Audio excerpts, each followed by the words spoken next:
that? That's them, but I don't know where the... I know they came down. Oh, maybe they're... I don't know, maybe they... I don't know what the profile said.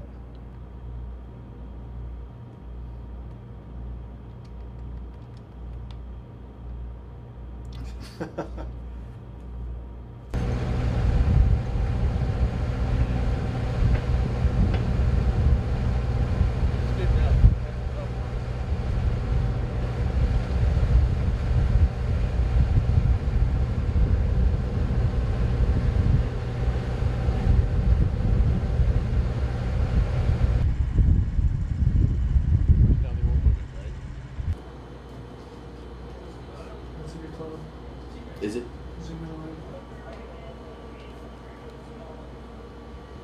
Right here. It's white. It's like a little ramp. No, Oh, that's a road right like a there. water tower or something. Oh yeah. That's that berm, that dirt ramp right here. This one.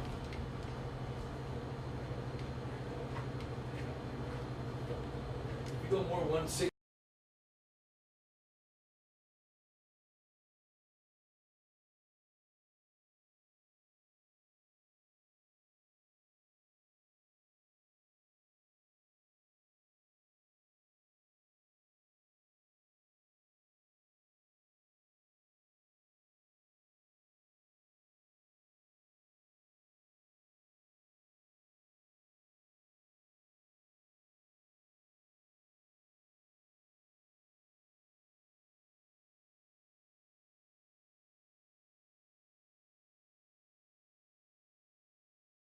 So with the Strategic Development Planning Experimentation, we're really excited about being out here at the WSMR and actually trying out directed energy, which directed energy consists of both high-powered microwave and lasers.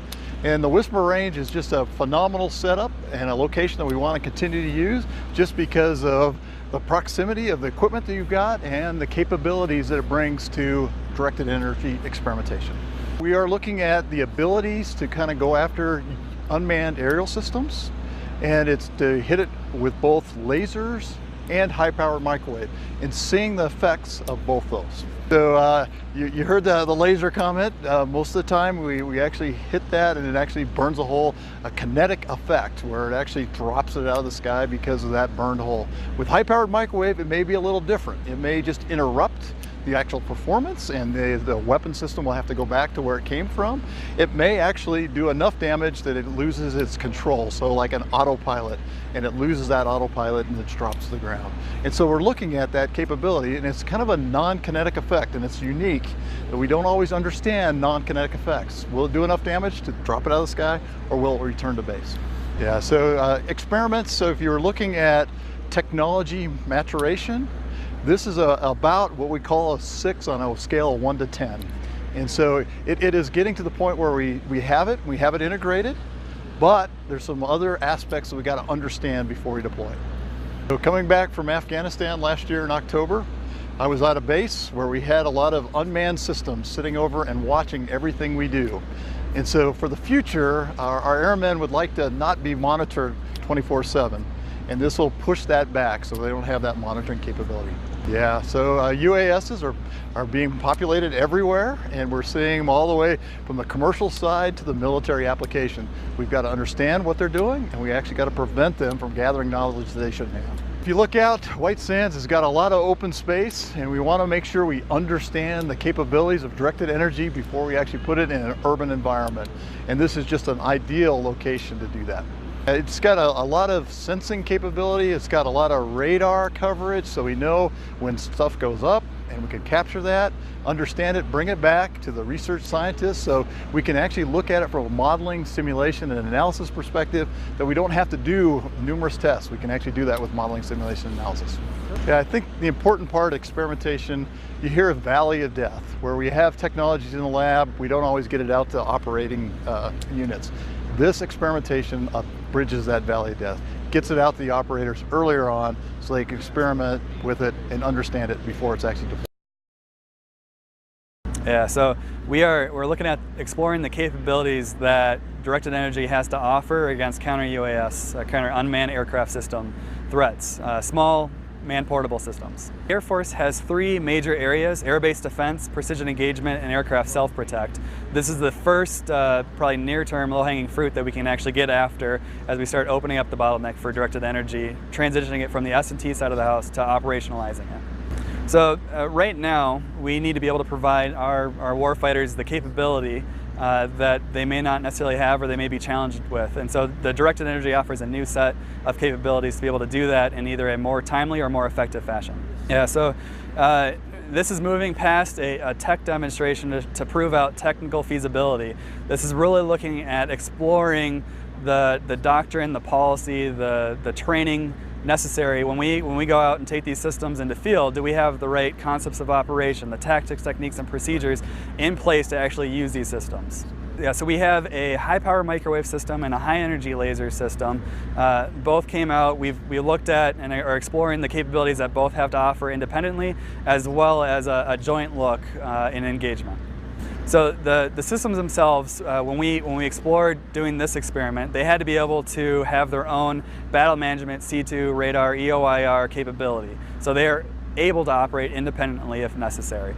They also have the hooks to be able to integrate with the existing overseas defense structure. So the command that we use overseas, they have the capability to actually link into that. Yeah, so first off, when you're going to be employing directed energy, it's probably going to be a synergistic look at both DE and kinetic options in the employment. Directed energy offers some unique capabilities of low cost and quick engagement, time of flight. You're looking at time on target immediately based off of photon engagement. Yeah, so I mean, the use of these systems has not been proven out in an operational sense. So I think that's really the unknowns that we're trying to explore, and really looking at capabilities that these have to offer extends our range, as well as provides unique capabilities against complex threats that we don't necessarily have in terms of a cost-effective approach. So, I mean, you're looking at, when tapped into a land energy source, cents on a shot versus, you know, thousands of dollars that may be used in a kinetic munition to be able to take down a threat. Per shot, yes. Now the DE systems themselves are a little bit more expensive, so there's a cost trade-off on investment for a long-term employment. So your laser engagement is really going to be a thermal energy disposition on the target. So you require the energy to heat up on that target to be able to destroy it. The HPM system gets in through different mechanisms to actually affect the electronics that are flying that system.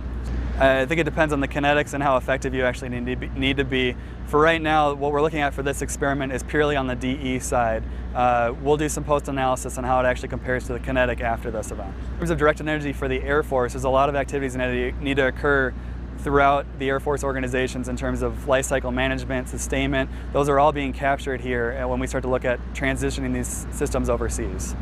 Right, so we are working with our service partners in terms of exploring these capabilities, and then yeah, I'm from SDP, and it's a small organization. We have like 30 or so people.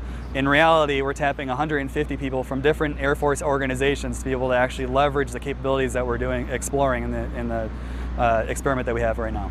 White Sands provides us a unique flexibility for the space that's involved, and then we also have a significant history on directed energy use out in this space. So we've been very happy with being able to explore the capabilities that are offered here.